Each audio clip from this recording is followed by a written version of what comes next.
বিশ্বব্যাপী স্বীকৃত পরিবেশ বান্ধব প্রতিযোগিতা স্পোগমি বিশ্বকাপ 2025-এর বাছাই পর্ব আজ উত্তরা দিয়াবাড়ি 18 নং সেক্টর মাঠ হাসনাহিনা RUAP-তে অনুষ্ঠিত হয়েছে। আয়োজকরা জানান, ময়লা কুড়ানোর প্রতিযোগিতা যে টিম প্রথম হবে সেই টিম জাপানে যাবে বাংলাদেশের প্রতিনিধিত্ব করতে। এই আয়োজনের মাধ্যমে বাংলাদেশে প্রথমবারের মতো আন্তর্জাতিক মানের এই পরিবেশ বান্ধব খেলাধুলা ভিত্তিক প্রতিযোগিতা অনুষ্ঠিত হয়েছে। অ্যাডভাইজার হিসেবে আজকের প্রোগ্রামে আছি। আমাদের মূল অনুষ্ঠানটি আজকে অনুষ্ঠিত হচ্ছে। আমরা বাংলাদেশ থেকে মূলত একটি দলকে জাপানে পাঠাবো। এটা ওয়ান ব্যাগ ট্রাস্ট নামে একটি অর্গানাইজার সংস্থা থেকে আয়োজন করা হচ্ছে এবং জাপানের সাথে সংযুক্ত হয়ে আমরা এই প্রতিযোগিতাটি অনুষ্ঠিত করছি। আমরা মোটামুটি 150টা দল থেকে সিলেক্ট করে আজকে 60টা দলকে সিলেকশনে এনেছিলাম। এখান থেকে একটি দল যাবে জাপানে এবং এটা আমাদের জন্য অনেক গর্বের বিষয় যে এই প্রথমবারের মতো বাংলাদেশ জাপানে অংশগ্রহণ করতে যাচ্ছে একটি প্রতিযোগিতা নিয়ে।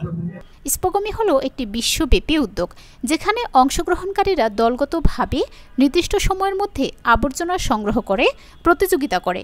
এর উদ্দেশ্য হলো নাগরিক দায়িত্বশীলতা ও পরিবেশ সচেতনতা তৈরি করা। ভালো লাগছে যে আমরা যে আসলে এতটা পথ এখানে আসছি, খুব সকালবেলায় আমরা আসছি। এরকম আবহাওয়াতে একটু ট্র্যাশ কালেক্ট করা খুবই কঠিন, তবুও আমরা এই ট্র্যাশ কালেক্ট করার কারণে নিজেদের কাছে নিজেদের খুবই গর্বিত লাগতেছে, কারণ আমরা বাংলাদেশের ক্ষুদ্র একজন জনগণ হিসেবে বাংলাদেশের একটা বড় একটা সমস্যা দূরীকরণে ন্যূনতম এফোর্ট রাখতে পারছি। অনুষ্ঠানে প্রধান অতিথি হিসেবে উপস্থিত ছিলেন ঢাকা উত্তর সিটি কর্পোরেশনের প্রশাসক মোহাম্মদ আজাজ।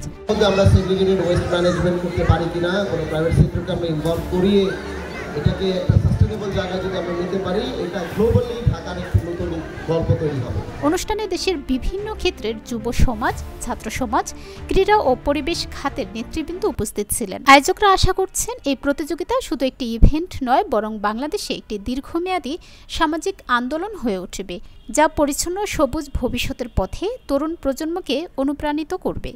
সিঙ্গেল ইউজ প্লাস্টিকটা হচ্ছে আমরা বন্ধ করতে হবে। আর পৃথিবীর বিভিন্ন জায়গায় বড় বড় দেশগুলোতেও বিনগুলো অনেক সময় প্লাস্টিকের করা হয়, কিন্তু এটা তো মাল্টিপল ইউজ আছে এবং এটা লাইফ টাইম তো প্রায় 20 বছর 30 বছরও হয়।